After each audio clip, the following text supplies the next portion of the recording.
The honourable member for Cypress Hill Grasslands. Before I get started, I'd just like to say I'm splitting my time with a member from Sherwood Park, Fort Saskatchewan, and happy to do that. But I guess I'm a little bit perhaps as confused as some people here as the back and forth. But I know one thing, that we take C-14 very seriously. We want to debate it.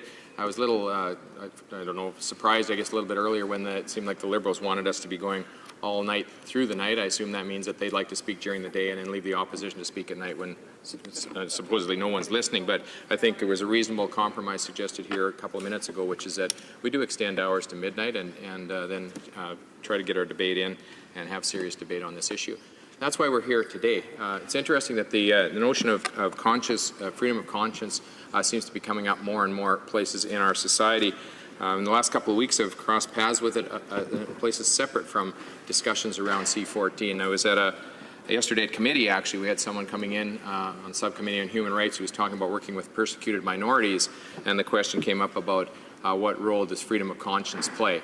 Last week there was a forum in town here talking about making the world safer for diversity, and one of our speakers, actually, Dr. Osgin, has talked about how freedom of conscience has always been properly understood as the very first right. We can talk about life, liberty, and happiness, but without freedom to believe, freedom of conscience, none of those other things actually exist in reality. So everybody has a set of beliefs that are important to them, and I guess it's a common misconception, I think, that we have that others have beliefs, and I'm the one who's unbiased. So each of us brings valid perceptions to these discussions. And in our culture until recently, it seemed like we were generally of the opinion that no one has the right to force anyone to work against their own beliefs. And it seems, Madam Speaker, as we focus more and more on rights and less on responsibilities, we find ourselves pressured. And I think we have to admit that we often find ourselves pressuring others on their values of conscience and the core values that they hold. It's beginning to affect every area of our culture, and with the Carter decision, this has come really to the forefront, because it's not just any longer any perceived discrimination that it's impacting, but it comes right down to the court's decision that actually having the right to kill yourself is a charter right. So let's just take a little bit of time to take a look at the Carter decision. It was a reversal of a previous decision, the Rodriguez decision, and the court ruled that we now have, as Canadian citizens, a charter right to kill ourselves, and we have the right to have others help us as well. There were very few guidelines that the court put on that decision. They talked about how the condition had to be irremediable and a grievous condition, and basically beyond the person's decision to suffer through that. And we could go into that, and perhaps we'll a little bit later, about the criteria for that. But the court, while it decided made one decision, it created a whole host of other complications. And one of them, of course, is a call to reconcile physicians' and patients' rights. And the question that we're dealing with today is, what role do others have to play, or do they play, in that decision to prematurely end life? C-14 does not solve that. And I'm just glad to, even earlier, to hear the minister acknowledge that. But conscience issues are becoming the biggest issues around C-14, and I think in this case I would argue the government has failed Canadians.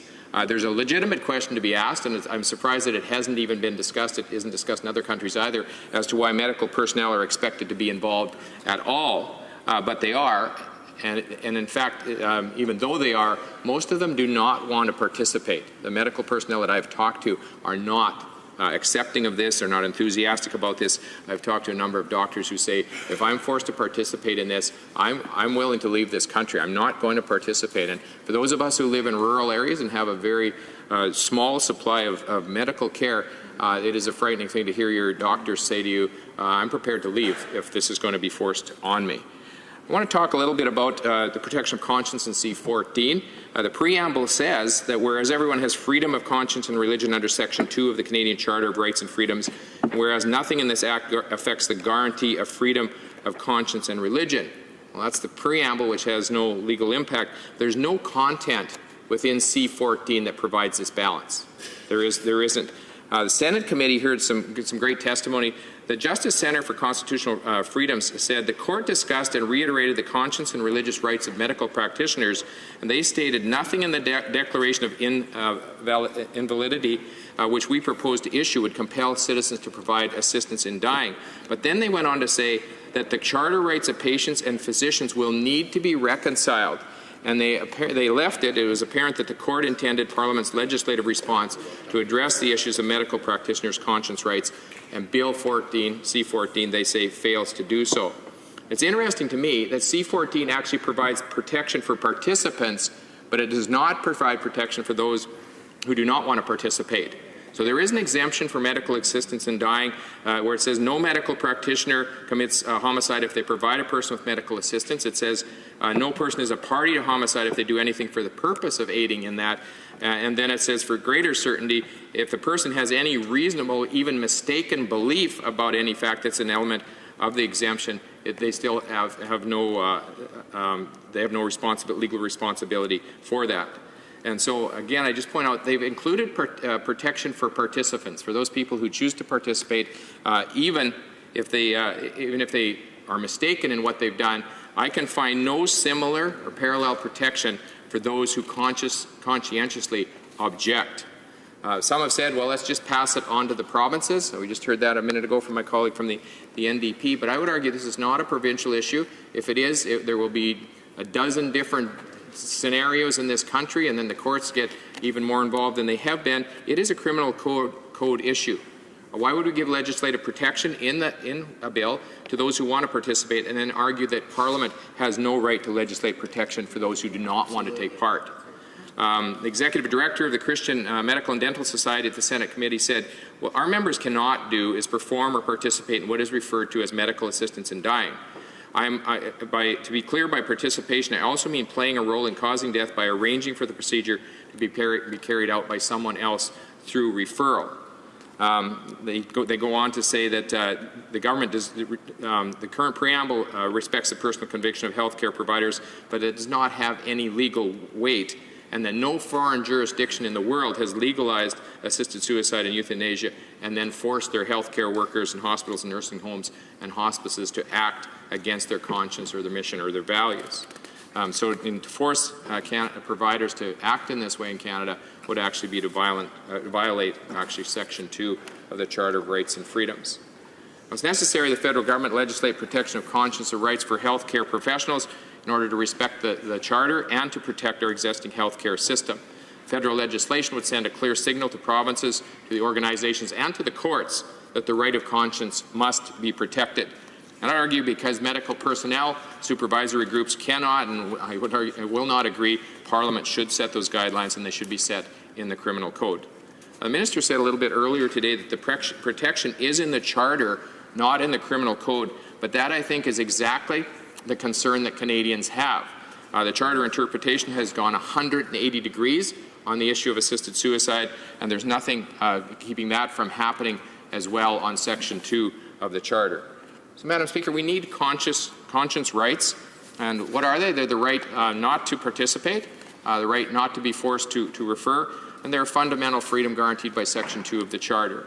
We need to protect the healthcare system. As I mentioned a little bit earlier, I've been told by physicians that they're prepared to leave if they're going to be forced into this, and they are not prepared to go against their own conscience. I think the Ontario College is making a big mistake in thinking that they can force doctors to do this against their conscience. I'm not sure why they think they need to control others who are just trying to do the right thing. Some other suggestions that we heard a little bit earlier about what's wrong with allowing patients to transfer their medical care to a doctor of choice. How about a directory of doctors so people they can identify doctors which provide which services. We live in an electronic age. That shouldn't be difficult. It will give Canadians confidence they can find medical personnel that would not be acting contrary to their care.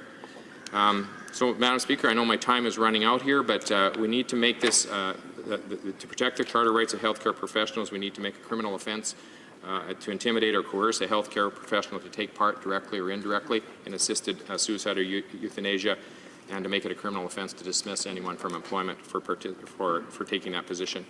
I just want to come back to, as I wrap up, to the point that no person should be put in a position where their private rights, which are guaranteed by the Charter, are removed by force.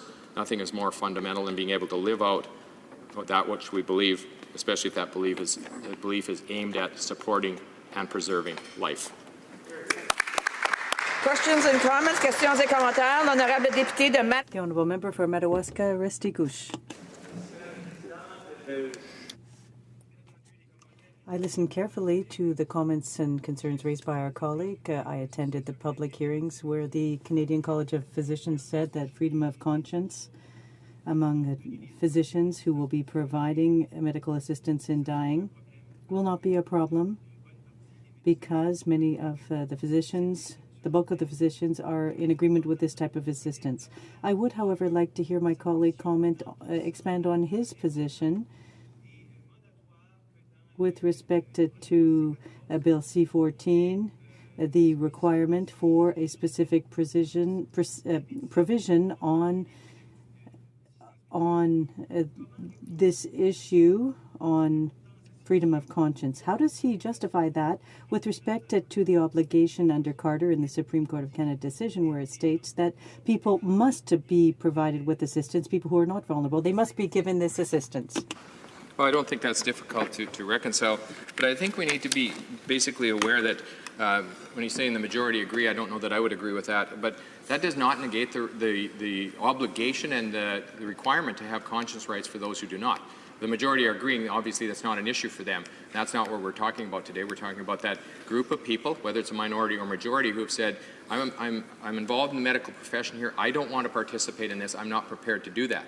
I don't know that it's so difficult in this day and age to be able to provide that opportunity for people to say, just a minute, I'm backing out of this. There are other people who have made a choice that they will participate, take part in this, and allow them to do that as well. So I don't think it's a difficult decision to make that. We actually have a suggested bill C-268 by one of our members that talks specifically about the provisions that would be acceptable and very useful in that situation.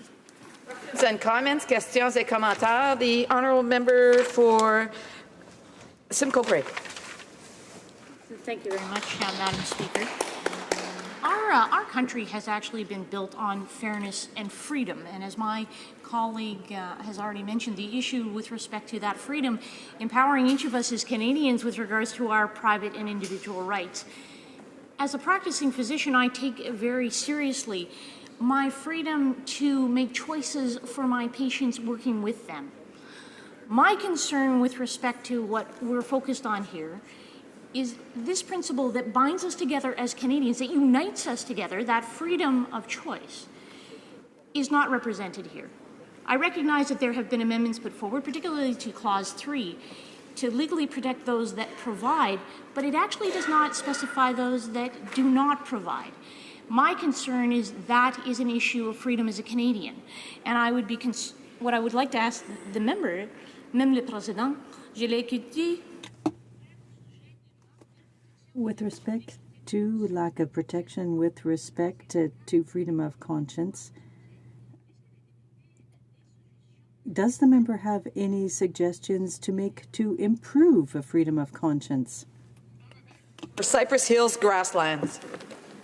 Well, Madam Speaker, I want to thank my colleague for her question.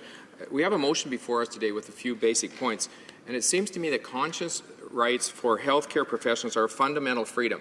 There should be a fundamental freedom, and I argue that they are guarded and protected under the Charter of Rights and Freedoms. But the failure to protect those conscience rights within our healthcare system can't do anything but damage our healthcare system. And we have a private member's bill at C-268 that addresses these issues and actually specifically talks about giving people the opportunity to be able to exercise their freedom. I appreciate the minister's attention to this bill. And earlier today, though, she said this does not create a duty that was not there before. And I would argue, actually, it does, because we're plowing. This is new ground. This is a completely new ground that we're going into. There has never been an expectation in the medical community before that they would need to participate in causing death. And that there are new duties being created here that are not being addressed by C-14 that need to be. And I think that we need to stop, take a look at it, and then try to reapply some of those things that are important in terms of conscience rights. Resuming